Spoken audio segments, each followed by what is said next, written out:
नमस्कार श्री दत्ता. सगळ्यांना रविवारच्या खूप साऱ्या शुभेच्छा. सगळ्यांचं स्वागत असो. शंकराचार्यांची काही माहिती सांगून त्यांचं चरित्र, त्यांनी केलेलं दैवी कार्य याच्याबद्दल आपण थोडी माहिती घेतली. त्यानंतर आपण मग हे स्तोत्राचा पहिला जो श्लोक आहे, भज गोविंदम गोविंदम भज मूढमते संप्राप्ते सन्नहिते काले नहि नहि रक्षती दुःखृं करणे, ह्याच्याबद्दल थोडंसं बघितलं. त्याच्या आपण थोडंसं डीप डाईव्ह आपण बघितलं की गोविंद म्हणजे नक्की काय, भज गोविंद 3 वेळा का म्हटलेलं आहे, मानवी जीवनाचं जे एक सार्थक आहे आत्मज्ञान किंवा ज्ञान, हे शंकराचार्यांनी या स्तोत्रामध्ये सांगितलं. त्याची थोडीशी आपण तोंडओळख करून घेतली. आणि आणि मग आपण बघितलं की आपण हे आता स्तोत्र आजपासून सुरुवात करणार आहोत, त्यामध्ये काय काय आपण करणार आहोत तो एक हाय हाय लेवल ओव्हरव्ह्यू आपण घेतला. नवविधा भक्ती बघितली, गोविंद म्हणजे काय ते बघितलं. आणि आजपासून आपण मग हा जो श्लोक आहे, पहिला जो श्लोक आहे त्यांचा, मूढ जही ही धनागम तृष्णा, त्याची आपण सुरुवात करू शकतो. मूढ जहीही धनागम तृष्णा. तर त्याच्याबद्दल मला असं वाटतं की परत तो जो खाली डोकं वर पाय केलेला जो 80 वर्षाचा गृहस्थ आहे त्याला परत मूढ म्हटलेला आहे. मूढ म्हणजे म्हणजे मागच्या एपिसोडमध्ये पण आपण बघितलं की मूढ म्हणजे लौकिकदृष्ट्या मूर्ख नाहीये तो मनुष्य. तर परत त्याला मूढ म्हटलंय म्हणजे काय की त्याचा फोकस कशा तरी दुसऱ्या गोष्टीवरती आहे. म्हणून म्हणजे फोकस हा तुमचं जे लक्ष आहे, तुमचं जे काय म्हणणार मुख्य उद्देश जो आयुष्याचा आहे, परमेश्वराची प्राप्ती हा जो मोक्ष प्राप्ती, परमेश्वर प्राप्ती हा जो मुख्य उद्देश आहे, त्याच्यापासनं काहीतरी वेगळं तो दुसरंच करतोय. हे मूढ कुठल्याही गोष्टीत असं असू शकतं. म्हणजे समजा एखादी व्यक्ती रिसर्च वर्कमध्ये आहे, तर ती व्यक्ती सुद्धा तो शास्त्रज्ञाला सुद्धा आपण मूढ इथे म्हणू शकतो. कारण his desires are something other than the Krishna. त्याची जी इच्छा आहे, त्याला जे मिळवायचं आहे, त्याचा तो शास्त्रज्ञ असेल, काही शोध लावायचा असेल, काही मिळवायचं असेल, तर ते कृष्णा नाहीये, ते गोविंद नाहीये, ते काहीतरी वेगळं मिळवायचं आहे. तर त्या म्हणजे मूढ ही जी हे जे वाक्य किंवा हे जे शब्द, हा जो शब्द वापरलेला आहे मूढ शब्द, हा सगळ्यांसाठी वापरलेला आहे.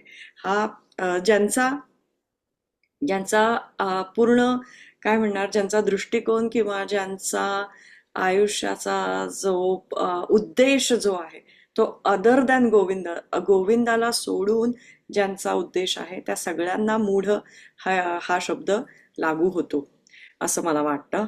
आणि धनागम तृष्णा, धन म्हणजे काय, धन म्हणजे संपत्ती, पैसा. धनागम तृष्णा, आणि ते कधीच पैसे पुरे होत नाही. कितीही मिळवलं तरी अजून मिळवावं असंच वाटत असतं. याचं क्लासिक उदाहरण म्हणजे आपण बघतो ना, इलॉन मस्क सारखा माणूस, त्याला पृथ्वी पण कमी पडते, त्याला मंगळावर जाऊन तिथे टुरिझम एस्टॅब्लिश करायचं आहे. तर म्हणजे त्याला अंत नाहीये. ही जी ग्रीड आहे, हा जो लोभ आहे, या लोभाला अंत नाहीये. तृष्णा जे म्हटलंय, तृष्णा हे किती म्हणजे संस्कृत मधला एक अत्यंत चपखल असा शब्द वापरला गेलाय. तृष्णा म्हणजे असलेली ही जी तहान आहे, ही जी थर्स्ट आहे. तर ते ते मला असं वाटतं की धनागम तृष्णा म्हणजे ह्या सगळ्याच्या मागे न लागता हे सगळं सोडून दिलं पाहिजे आणि कुठेतरी विवेक आणि समाधान मानलं पाहिजे. ह्या ह्या ह्या श्लोकाचा अर्थ मला असा वाटतो की अं, ही तृष्णा काय कधी कमी होणारच नाही. हा जो लोभ आहे, हा असा वाढतच जाणार आहे. आणि त्याच्यापासनं ह्या डिझायर्स ज्या आहेत, त्या डिझायर्स ज्या आपल्या इच्छा वासना ज्या काही आहेत, त्यांना कुठेतरी लिमिट केलं पाहिजे, कुठेतरी त्या संपवल्या पाहिजेत. ऍटलिस्ट संपवता नाही आल्या तरी नवीन नवीन तरी ऍड करू नये. हे जे आहे मूढ जही ही धनागम तृष्णा, कुरु सद्धुद्धि मनसी वितृष्णाम, यल्लभसे निज कर्मोपात्तम. जे काही आपल्या कर्मानी, हे जे कर्म आहे ना, ते कर्माचं मला असं वाटतं की तुकारामांचा जो अभंग आहे की मिळवून या धन उत्तम व्यवहारे, उदास विचारे वेच करी. तर हा जो योग्य मार्गाने जो काही पैसे येतील, ते तेवढ्यापुरता जो काही प्रपंच चालवण्यासाठी जे काही लागेल तेवढ्यापुरता त्याला वेळ द्यावा. बाकीचा सगळा वेळ आद्य शंकराचार्य सांगतायत की भज Govind. Most of your time, तुमचा जो मॅक्झिमम जो वेळ आहे, तो सगळा वेळ तुम्ही देवाच्या भजन कीर्तनामध्ये घालवा. हे या श्लोकामधनं मला असं वाटतं. आणि वित्तम तेन विनोदय चित्तम, कुठेतरी समाधान मानलं पाहिजे, चित्ती असो द्यावे समाधान. ते एक खूप महत्वाचं आहे आणि ते असं ऑल ऑफ अ सडन येत नाही. त्याला थोडीशी साधना पाहिजे, थोडासा विवेक आणि विचार पाहिजे. त्यामुळे हे पण खूप महत्वाचं आहे की थोडंसं प्रॅक्टिस करायला पाहिजे कंटेंटमेंट. कारण असं ते कधीच इट्स अ ऑनगोईंग थर्स्ट, त्याला कधीच कुठेच त्याला असा विश्रांती मिळणार नाही. आणि अजून एक मला असं वाटतं की काय होतं ना, खूप स्क्रिप्चर्स सुद्धा खूप लोक वाचत राहतात. म्हणजे आज हे पारायण केलं, उद्या ते पारायण केलं, परवा ते पारायण केलं. तर मला अजून एक म्हणजे ह्या बाबतीत असं वाटतं की हे जे मूढ आहे ना, त्या मूढामध्ये असे पण लोक आहेत की जे खूप सतत वाचत राहतात आणि करत म्हणजे. तर मला असं वाटतं की आता मला जर समजा वेट लॉस करायचं आहे ना, तर मी समजा लायब्ररीत गेले अमेरिकेतल्या, तर मला एक 10,000 पुस्तकं मिळतील, पेलिओ, किटो, नंतर अजून काय वन अ डे, अमकं तमकं, ओमॅड वगैरे वेगवेगळी. आणि काय दरवर्षी एक 1,000 एक लोक लिहितातच नवीन पुस्तक. आणि करायचंय काय, वेट लॉस करायचंय, मग ऍक्च्युअल जे करायचंय ते केलं पाहिजे. Rather than just reading books, just just जाऊन तिथे जाऊन नुसती पुस्तकं मी वाचली तर, आणि मी काहीच केलं नाही, मी येऊन वडे वडे समोसे वगैरे खाल्ले, तर त्याने मी काय बारीक निश्चित होणार नाही. त्यामुळे जर आपल्याला काही परमेश्वर प्राप्ती करून घ्यायची असेल, काही ज्ञानप्राप्ती करून घ्यायची असेल, तर ऍक्च्युअल इम्प्लिमेंटेशन मॅटर होतं, देवाचं नाव घेणं मॅटर होतं. त्यामुळे असा इंटलेक्च्युअल अम्युजमेंटमध्ये फार वेळ वाया घालवू नये आणि देवाचं नाव घ्यावं, असा हा छोटासा टेकअवे आहे माझा या श्लोकामधनं. पण आपण आता डिटेलमध्ये आणि विस्ताराने श्रीदत्तांकडनं ऐकूया. सो धन्यवाद अर्चना. तर आपण सुरुवात करूया मला वाटतं शंकराचार्यांना नमस्कार करून. आणि त्यांचं एक स्तोत्र आहे, फेमस स्तोत्र, ते मी म्हणतो. आणि त्याच्यानंतर मग आपण एक डीपर डाईव्ह जाऊ या स्तोत्रावरती, या पहिल्या श्लोकावरती. तर श्री गणेशाय नमः. श्रुतिस्मृतिपुराणानाम् आलयं करुणालयं नमामि भगवत्पादं शंकरं लोकशंकरं. श्रीराम.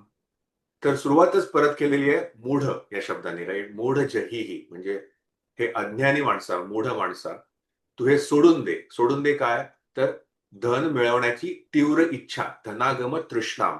आपण एक एक शब्द नंतर बघू, पण हे सोडून द्या. आपण एक शब्दशः अर्थ बघू. आणि कुरु सद्बुद्धी, कुरु म्हणजे कर, कर, सद्बुद्धी ठेव. कशासाठी? तर तृष्णा विरहित, निरीच्छ अशा आयुष्यासाठी तू एक सद्बुद्धी ठेव. आणि मग त्यांनी सांगितलंय, जे मिळेल म्हणजे स्वतःच्या कर्मानी जे मिळेल, निज कर्मोपात्तम हा शब्द वापरलेला आहे. स्वतःच्या कर्मानी जे मिळेल, कष्टाने जे मिळेल, त्याच्यावर ते धन तू घे आणि त्याच्यामध्ये आनंद मान, संतोष कर. आणि चित्त म्हणजे चित्त, मन सुख ठेव, समाधान मान त्याच्यामध्ये तुझा. हा त्याचा शब्दशः अर्थ आपण काढलेला आहे, म्हणजे काढू शकतो. तर मूढ, तू म्हणालीस त्याप्रमाणे, शंकराचार्य मूढ अशा व्यक्तीला समजतात की जे फक्त बाह्य सुखांच्या मागे धावतात आणि खऱ्या आत्मज्ञानापासून ते दूर राहतात. असे मूढ लोक त्यांनी सांगितलेले आहे. म्हणजे मूढ संपत्ती, सांसारिक व्यक्तींच्या वस्तूंच्या मागे तो दुःखी राहतो, कारण त्याला शाश्वत आनंद माहीत नसतो. आता धन म्हणजे नुसतं पैसाच नव्हे, तर सांसारिक वस्तू, पद, प्रतिष्ठा सगळं आहे. तर शंकराचार्य म्हणतात की या तात्पुरत्या गोष्टींची तू हाव सोडून दे.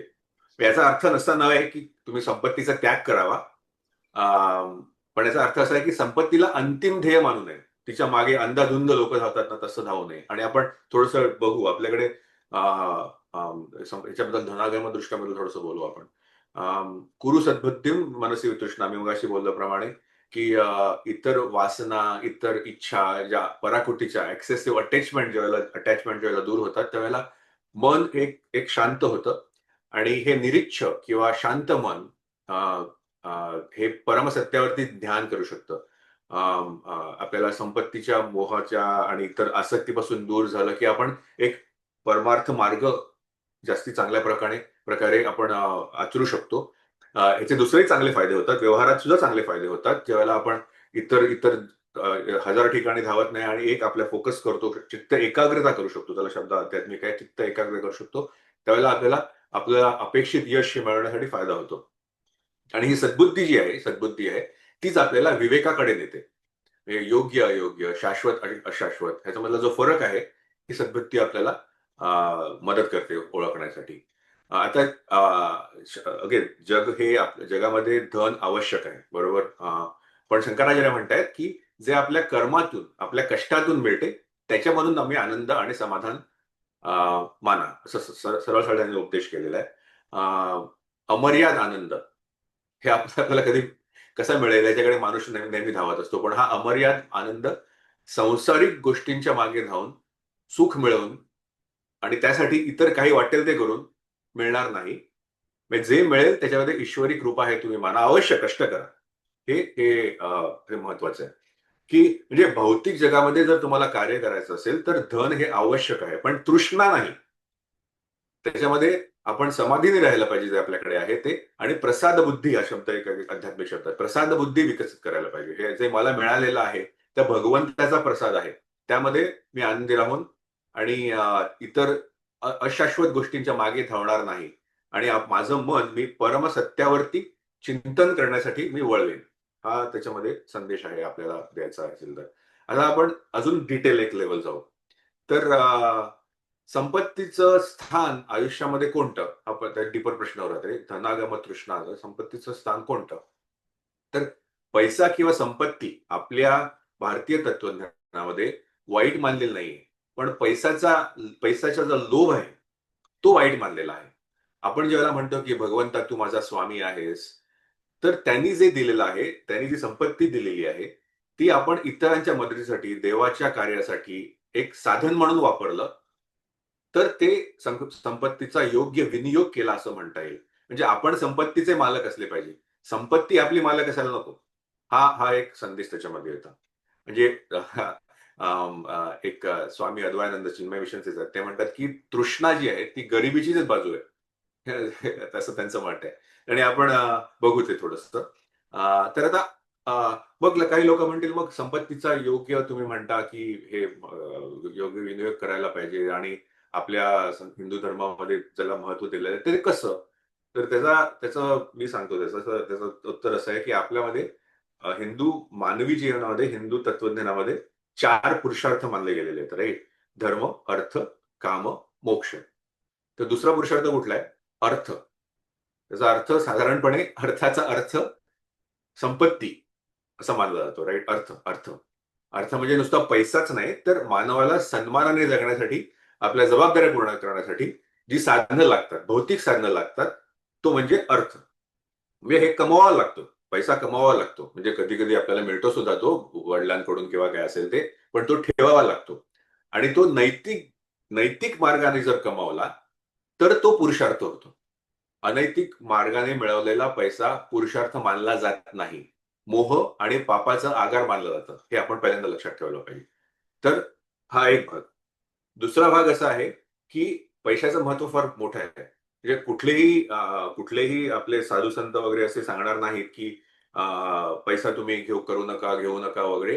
कारण हा प्रॅक्टिकल उपदेश नाही प्रपंच लोकांसाठी. प्रपंच लोकांसाठी पैशाचं महत्व आहे. जीवनात टिकून राहायचं असेल, इतर पुरुषार्थ साध्य करायचे असतील, तरी तरी तरी पैशाचं महत्वाचं आहे, बरोबर. कारण आपण धर्माने सुरुवात करतो.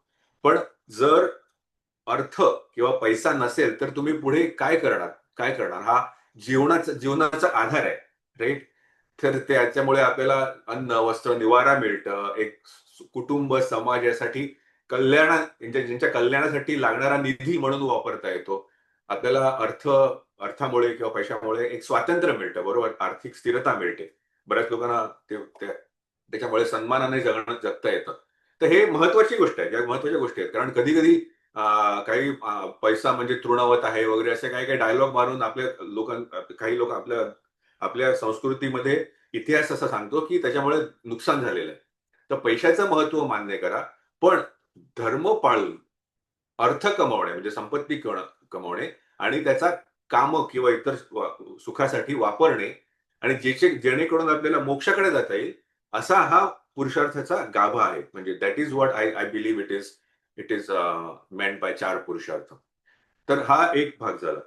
दुसरं म्हणजे काही काही लोकांनी तर म्हणजे अर्थाचं फार महत्व खूप सांगितलेलं आहे. म्हणजे चाणक्य नीती आता आपण वाचली पाहिजे.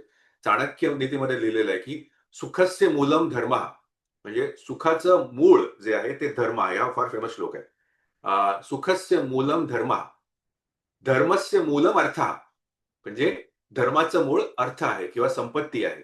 म्हणजे जीवनात सुख, शांती, समाधानाने जर जगायचं असेल तर धर्माच्या मार्गावर चाललं पाहिजे. म्हणजे योग्य, नीतिमान मार्गावर चाललं पाहिजे. अगेन धर्म म्हणजे रिलिजन नव्हे. योग्य नैतिक मार्ग जो आहे, हा धर्ममार्ग आहे. पण धर्ममार्ग पाळण्यासाठी किंवा धर्म पाळण्यासाठी दान धर्म, कुटुंब पोषण योग्य करण्यासाठी संसाराची गरज असते. आणि संसारासाठी संपत्ती आवश्यक असते. तर संसार म्हणजे हा पूर्ण संसार म्हणतोय मी. संपत्तीशिवाय धर्म पाळू शकत नाही असं चाणक्य म्हणतो. म्हणजे भुकेला पोटी भजन करता येत नाही, असा एक त्याच्यामध्ये अर्थ आहे. म्हणजे नैतिकता पाळा, पण धर्म पाळायचा असेल तर लक्ष्मीचं महत्व आहे. सूरदासांनी एक सुंदर त्यांचे ओवी, ही पण फार प्रसिद्ध सुद्धा ओवी आहे आणि म्हटली जाते भजनाच्या याच्यामध्ये म्हटली पाहिजे की नाही दरिद्र सम दुःख मग माही, नाही नाही दरिद्र सम दुःख जग माही, संत मिलन सम सुख कुछु नाही. म्हणजे सुरदास म्हणतात की दरिद्र्यासारखं दुःख जगात नाही कुठलं, दरिद्री राहू नका. तर हे पण पैशाचं त्यांच्यामध्ये महत्व आहे, दिलेलं आहे.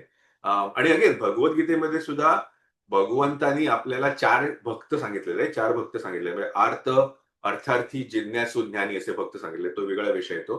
पण अर्थार्थी हा एक भक्त सांगितलेला आहे भगवंतांनी. अर्थार्थी म्हणजे जो असा भक्त आहे, जो माझी पूजा करतो, जो धन, संपत्ती, वैभव, सांसारिक सुख, सुविधा त्याला पाहिजेत आणि त्यासाठी तो माझी पूजा करतो. म्हणजे हा निस्वार्थ भक्त नसतो, पण विशिष्ट इच्छा पूर्ण करण्यासाठी तो भगवंताची भक्ती करतो. हा कनिष्ठ श्रेणीतला भक्त भगवंत म्हणतात. That is correct. बट हा भक्त मानलेला आहे. म्हणजे 4 जे भक्त सांगितले आहेत भगवद्गीतेमध्ये ते सांगितले आहे. तर हे अर्थाचं महत्व सांगतो मी. आता आपण परत पुढे जाऊया. त्याच्यामध्ये असं म्हणतोय मी की धन खऱ्या अर्थाने सुरक्षा देते का आपल्याला? हा एक प्रश्न आपण चिंतन करायला हवं. माझ्याकडे जे धन आहे, ते मला काय देतंय? हे सर्वात मूलभूत सुरक्षा कोणती जीवनामधली? हा एक प्रश्न आहे, राइट? जर धन आपल्याला असं वाटतं की ते सुरक्षा देतं, म्हणजे त्याच्या विनिमय मूल्य जे असतं, म्हणजे ते कन्झम्पशन पॉवर, त्याच्यामुळे एक सुरक्षा देते असं आपल्याला बऱ्याच लोकांना वाटतं. त्याच्यामुळे आपण शांती, झोप, मनःशांती हे घेऊ शकतो असं बऱ्याच लोकांना वाटतं. पण ते खरं खरं आहे काय? का ते खरं नाही, असं आपल्याला बऱ्याच वेळेला संसारामध्ये जगताना दिसतं. कारण तसं जर खरं असतं, तर सर्व सर्व श्रीमंत लोक सुखी झाले असते, आनंदी दिसले असते. पण तसं नाही दिसत ना. जे अत्यंत तू इलॉन मस्कचं जे उदाहरण दिलंस ते त्याला कितीतरी गोष्टी फेस कराव्या लागतात. तो जगातला एक श्रीमंत माणूस आहे, पण त्याला करावं लागते. बरेच लोकं तो राजकारणामध्ये येतो, टीका करतात. हे सगळं त्याला फेस करावं लागतं. तर हा एक प्रश्न आहे. मग मला खरी मनःशांती काय काय देऊ शकते? काय देऊ शकतं? तर हा एक प्रश्न शंकराचार्यांनी म्हणलेला आहे. म्हणजे माणसाला तात्पुरते समाधान मिळाल्यासारखं धनामुळे मिळतं, म्हणजे सगळ्या भोग्य विषयामध्ये मिळतं. पण अ, सं अ, संपत्तीचा त्याग करू नये असं म्हटलेलं नाहीये. पण तृष्णेचा त्याग करावा. कारण त्याच्यामुळे दुःख येतं. असं म्हणताय. म्हणजे आपल्याला सुख देईल अशा विश्वासाने आपण धनाशी जे नातं जोडतो, त्याला धनागम तृष्णा म्हटलेलं आहे. या बाह्य वस्तू निषेधार्थ मानलेल्या नाहीयेत. पण त्याच्याशी जोडलेले जे नातं आहे, ते सुबुद्ध आणि निर्दोष असायला पाहिजे. असं असं त्याच्यामध्ये अर्थ आहे. म्हणजे अं, अ, इकडे मी आता परत हे चिन्मयानंदांचं वाचून दाखवतो त्यांच्या पुस्तकामधलं. तर ते असं म्हणतात, की मानवाने आपल्या कर्मानुसार जे काही फळ मिळेल, त्यात आनंद मानून संतुष्ट व समाधानी राहावे. माणसाच्या कल्पनेला सीमा नसते. ज्याने आपल्या रथाचा लगाम मनाच्या हाती दिला आहे, त्याला तो इच्छित ठिकाणी थांबवता येत नाही. कामना जो तृप्त कराव्यात, तो त्या वाढतच जातात. कामना जितक्या तृप्त कराव्या, तितकी त्यांची भूक अधिकच वाढत जाते. आणि शोक पर्यवसायी असमाधानाची भावना आपली शांती आजपर्यंत कुडतडते, असं त्यांनी म्हटलेलं आहे. आणि त्यांनी रेफरन्स पण दिलेला आहे की शंकराचार्यांचाच विवेक चूडामणी हा ग्रंथ आहे. आणि त्यांनी बृहदारण्यक उपदेशनाला त्याच्यातला रेफरन्स दिलेला आहे की अमृतत्व जर तुम्हाला मिळवायचं असेल आणि अविनाशत्व मिळवायचं असेल तर धनदौलतीने तुम्हाला जर मिळायची ती आशा असेल तर ती सोडून द्या. धनदौलतीने अमृतत्व मिळणार नाही, हे त्यांनी स्पष्ट शब्दात तिकडे सांगितलेलं आहे. हा त्यांचा चिन्मयानंदांचा श्लोक झाला. पण प्रपंचासाठी तू एक चांगला श्लोक सांगितलास त्याच्यामध्ये.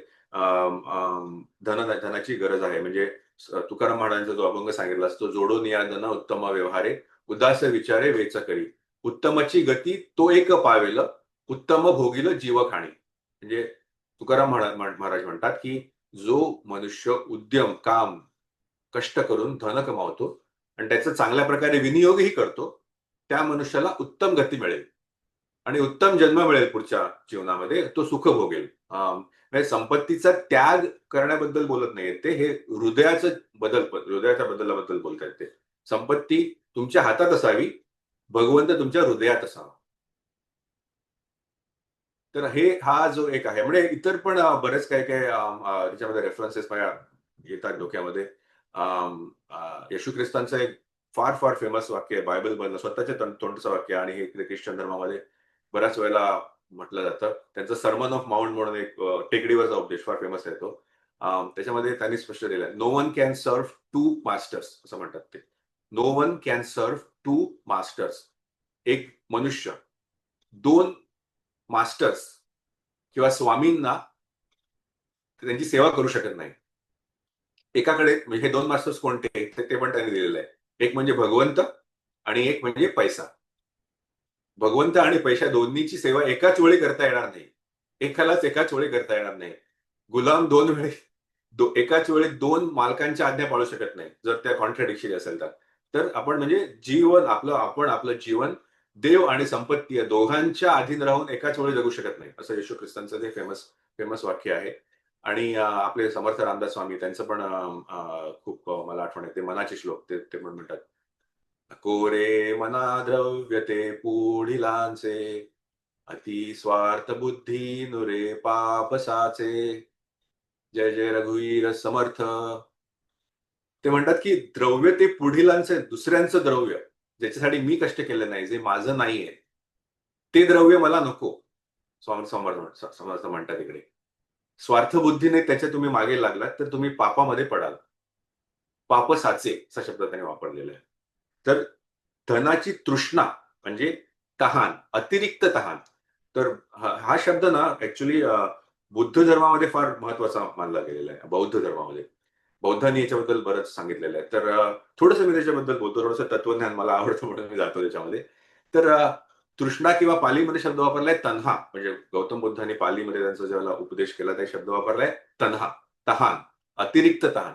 म्हणजे गौतम बुद्धाच्या शिकवणीमध्ये की त्यांनी 4 सत्य सांगितले, राईट. तर त्याच्यामध्ये दुसऱ्या सत्यामध्ये या तृष्णाचा उल्लेख येतो. तर परत आपण छोटस हाय लेवल जाऊ वगैरे. जगामध्ये दुःख आहे हे पहिलं सत्य भगवान बुद्धांचं. आपल्याकडे सगळ्या सफरिंग म्हणतात, ताप, आध्यात्मिक ताप, हे समानार्थी शब्द त्याला सांगता येईल. तर इकडे आहे आध्यात्मिक आधी भौतिक हे ताप सगळ्या सगळ्या मनुष्याला सहन करावे लागतात. जन्म, म्हातारपण, व्याधी वगैरे सगळ्या जगामध्ये दुःख आहे. दुःखाचं कारण काय? भगवान बुद्ध म्हणाले तृष्णा, तन्हा, लालसा, अतिरेकी इच्छा, आसक्ती हे दुःखाचं कारण. तिसरं सत्य त्यांनी सांगितलं की या दुःखापासून आपल्याला मोकळीक मिळू शकते, सुटका होऊ शकते. कशी? तर तृष्णा सोडून. वितृष्णा एक हा पण शब्द त्याच्यामध्ये आलाय, श्लोकामध्ये आलाय, आपल्या स्तोत्रामध्ये आलेला या श्लोकामध्ये. ही तृष्णा मिळू शकते. आणि मग त्यांनी चौथं सत्य सांगितलं, त्यासाठी अष्टांग मार्ग सांगितलाय वगैरे, राईट थिंकिंग, राईट लाईव्हलीहूड वगैरे वगैरे. पण हे तृष्णा जे सांगितलेलं आहे हे दुःखाचं कारण ते भगवान बुद्ध 3 प्रकारे सांगतात. एक तर आहे ती कामतन्हा, म्हणजे आपल्याला जे सुख मिळतं, पंचेंद्रियांद्वारे जे मिळतं, चविष्ट जेवण, महागड्या वस्तू, त्याची अगेन परत एक्सेसिव्ह अटॅचमेंट. भवतन्हा म्हणजे अस्तित्वाची तन्हा, काहीतरी बनायचं, मला प्रसिद्ध व्हायचंय, मला नाव लौकिक हवाय वगैरे वगैरे, हे सगळं भवतन्हा सांगितलं जातं. आणि विभवतन्हा म्हणजे अस्तित्वाचा अभाव, हे पण त्यांनी एक तन्हा किंवा तृष्णा सांगितलेली आहे. म्हणजे लोक आत्महत्या करतात, हा एक एक्स्ट्रीम मार्ग झाला. मला नकोय, नाशाची इच्छा, अस्तित्वाचा नाश, दुःखांपासून सुटका करण्यासाठी जीवनाचा अंत करण्याची इच्छा, ही पण तृष्णा भगवान बुद्ध सांगतात. ही रामकृष्ण परमहंसांची गोष्ट आहे, फार फेमस गोष्ट आहे. हे तृष्णेबद्दलची गोष्ट आहे.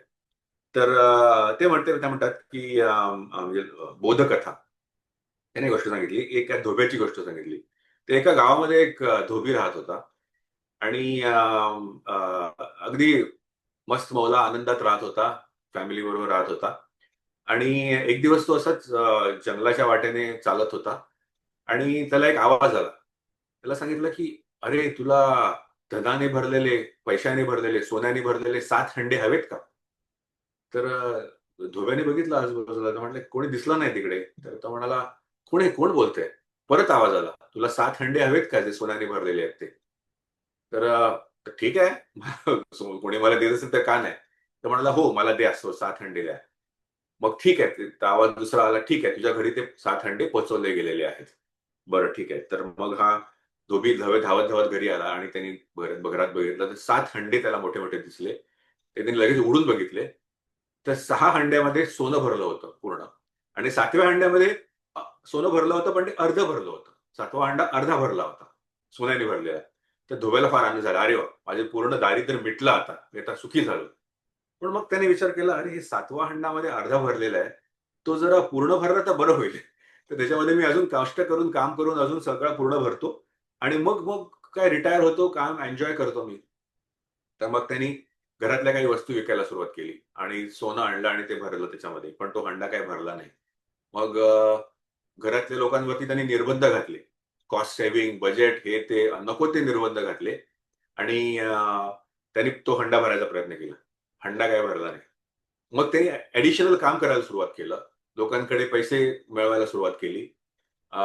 राजाकडे गेला. त्याच्याकडून काही डील मारलं, की बाबा जास्ती पैसे द्या. राजा ओळखत होता ह्याला, की धोबी चांगला माणूस आहे म्हणून त्यांनी त्याचा पगार वगैरे वाढवून दिला आणि त्यांनी जोरदार काम करायला सुरुवात केली आणि त्यांनी काही हंडा भरला नाही. काय महिने गेले, वर्ष गेलं. पण हा आनंदी दिसणारा धोबी, सुखात राहणारा धोबी, शेवटी सुरकुतलेला दिसू लागला. त्याचा चेहरा दुःखामध्ये दिसू लागला. लोकांबरोबर तो भांडायला लागला. एक-एक पैशासाठी भांडायला लागला. तो खेकसायला लागला, जेव्हा त्याला कुठे-कुठे त्याला वाटायला लागलं, की कमी पैसे आहेत. त्याने पूर्ण त्याचं जे आयुष्य आहे, ते बदलून गेलं. आणि मग राजालाही कळलं, की अरे बाबा, हा धोबी हे चांगला माणूस होता. हे काय चाललंय? हा लोकांना भांडतो, ओरडतो, पैशाच्या मागे लागलेला आहे. आणि धोब्याला बोलावून घेतलं. आणि धोब्याला विचारलं, "अरे काय चाललंय हे तुझं? हे सगळं तुझं आयुष्य तू सगळं पूर्ण बदललंयस, दुःखी झालायस तू." तर राजा हुशार होता. त्याने सांगितलं धोब्याला, "अरे धोबी, अरे बाबा, तुला माहिती आहे का तुला आणि तू मला एक सांगू शकशील का, की तुला हे धनाने भरलेले 7 हंडे मिळालेत का?" तर धोबी म्हणाला, "हो, हो, मला 7 हंडे मिळालेत आणि 6 हंडे भरलेले आहेत. पण तो 7वा जो हंडा आहे तोच भरायची मी प्रयत्न करतोय." तर राजा हसला आणि राजाने उपदेश केला मला, "अरे त्या 7व्या हंड्याचं नाव तुला माहिती आहे का?" तर राजा म्हणाला, "त्या 7व्या हंड्याचं नाव आहे तृष्णा. हा 7वा हंडा आहे, तो कधीच भरणार नाही. पूर्ण जगातलं सर्व धन जर त्या 7व्या हंड्यात तू टाकलंस तरी सुद्धा तो भरणार नाही.